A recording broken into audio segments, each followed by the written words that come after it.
நம்ம morning exercise பண்ணி முடிச்சாச்சு. 1 வீக் ஃபிட்னஸ் சேலஞ்சும் முடிச்சாச்சு. இன்னைக்குலேருந்து புதுசான ஒரு ஃபிட்னஸ் சேலஞ்ச் கொண்டு வர போகிறேன். நேற்றுக்கு சொல்லியிருந்தேன் இல்லையா, அது என்னன்னு தெரிஞ்சுக்க வேண்டாமா? இப்போ சொல்கிறேன் கேளுங்க. என்ன பண்ண போகிறோம்னு கேட்டிங்கன்னா, இன்னும் 10 நாளில் பெரிய பண்டிகை வருது. நிறைய ஸ்வீட்ஸ் எல்லாம் சாப்பிட போகிறோம். எண்ணெய் பண்டங்கள் உள்ளே போக போகிறது. அதை நம்ம எதிர்கொண்டு நம்ம உடம்ப வெயிட் அதிகம் போடாமல் இருக்கிறதுக்கான ஒரு சிம்பிள் சேலஞ்ச். சிம்பிள்னு சொல்லலாம், சில பேருக்கு கஷ்டம்னு சொல்லலாம். ஆனால் சிம்பிள் ஆக்கிக்கோங்க.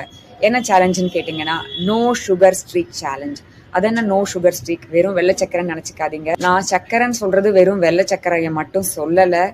வெல்லம், நாட்டு சக்கரை, கருப்பட்டி, பனவெல்லம், தேன், வேற எந்த வகையான இனிப்பு கொடுக்கக்கூடிய சுகர், இதையெல்லாம் தான் சேர்த்து சொல்கிறேன். இது எதையுமே அடுத்த 9 நாளைக்கு நம்ம தொட போகிறது இல்லைன்னு ஒரு ஸ்ட்ரீக் சேலஞ்ச் எடுத்துக்க போகிறோம் கண்டினியூஸாக.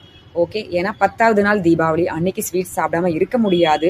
நம்ம வாங்கலனாலும் நம்ம பண்ணலனாலும் வீடு தேடி வரும், போகிற இடத்துலலாம் இருக்கும். ஏதோ ஒரு தடவை அவாய்ட் பண்ணலாம், 2 தடவை அவாய்ட் பண்ணலாம். அதுக்கு மேலே இவ்வளோ கண்ணுக்கிட்ட கைக்கிட்ட கொண்டு வரும்போது எப்படி வாய் கெட்டாமல் இருக்க முடியும்? சரியா? ஸோ நான் என்ன சொல்ல போகிறேன்னா, இன்னைக்கிலேருந்து தொடர்ச்சியாக ஒரு 9 நாளைக்கு மட்டும் ஸ்வீட்ஸோ சுகரோ, அதாவது காஃபி, டீ, மில்க் எது நீங்கள் குடித்தாலும் அதுலேயும் சுகர் போடாதீங்க. எந்த வகையான ஸ்வீட்ஸையும் சாப்பிடாதீங்க. ஒரு 9 நாளைக்கு இந்த சேலஞ்சை எடுத்துப்போம். விரதம் மாதிரி நிறைய பேர் அப்படியும் வச்சுப்பாங்க. ஸோ இந்த சேலஞ்சை ஃபாலோ பண்ணிவிட்டு 10th டே ஃபெஸ்டிவல் அன்னைக்கு நம்ம சாப்பிட்டுக்கிறோம்.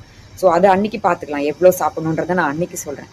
ஓகே, ஸோ இந்த 9 நாள் சேலஞ்சை என் கூட சேர்ந்து நீங்களும் பார்ட்டிசிபேட் பண்ணுங்கள். நானும் இன்னைக்கிலேருந்து sweet or sugar related products எதையும் வாயில் போட போகிறது இல்லைன்னு சேலஞ்ச் எடுத்துக்க போகிறேன்.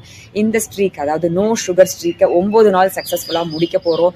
எவ்ரிடே நான் முடிச்சுட்டு நைட் போஸ்ட் பண்ணுவேன், இன்றைக்கி நான் எந்த சுகரும் சாப்பிடல, இல்லை சாப்பிட்ருந்தா அட்மிட் பண்ணிப்பேன் இவ்வளோ சாப்பிட்டேன் இல்லை அப்படிங்கிறத. நீங்களும் சேர்ந்து அதோட ஓட் பண்ணி பார்ட்டிசிபேட் பண்ணுங்கள். ஸோ இந்த 9 நாள் ஹேபிட்டை நீங்கள் எப்படியாவது ப்ராக்டிஸ் பண்ணி முடிச்சிட்டிங்கன்னா அப்போ தெரியும் அதோட பெனிஃபிட்ஸ் உங்களுக்கு. நான் முடிகிற அன்னைக்கு சொல்கிறேன். அதையே அதுக்கப்புறம் ஒரு ஹேபிட்டாக கொண்டு வந்துடுவீங்க லைஃப்பில்.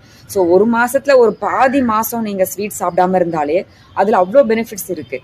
ஸோ கொஞ்ச நாள் அந்த மாதிரி பழகிட்டிங்கனாலே அதுக்கப்புறம் அதை தொடர்ச்சியாக பழகிடுவீங்க. உங்கள் லைஃப்பில் அது ஒரு ரொட்டீனாக ஆகிடும். ஸோ அதை கொண்டு வரதுக்காக, அந்த ஒரு ஹெல்த்தி ஹேபிட்டை கொண்டு வரதுக்காக தான் இப்படி ஒரு நோ சுகர் ஸ்ட்ரீக்ன்ற சேலஞ்சை நான் கொண்டு வரேன். ஸோ இன்னைக்கு ஃபர்ஸ்ட் டே. இன்னைக்கு மார்னிங் யாராவது காஃபி டீயில் சக்கரை போட்டுட்டிங்கனால விட்டுருங்க, அதை நம்ம எடுத்துடலாம். ஸோ இதுக்கப்புறம் இந்த 24 மணி நேரத்தில் அந்த ஒரு தடவை போச்சுன்னா போச்சு, பரவாயில்ல. இதுக்கப்புறம் சாப்பிடக்கூடிய எந்த ஒரு விஷயத்திலையும் சக்கரை போட்டுக்காதீங்க. ஸ்வீட்ஸ் யாராவது கொடுத்தா கூட கைண்டாக இன்னைக்கு நான் சாப்பிட்றது இல்லைன்னு சொல்லி மறுக்கலாம். ஓகே, ஆரம்பிக்கலாமா? All the best for us. So இன்னைக்கிலேருந்து நோ சுகர் ஸ்ட்ரீக் சேலஞ்ச் உள்ள என்டர் ஆகிறோம் ஃபர்ஸ்ட் டே. ஓகே.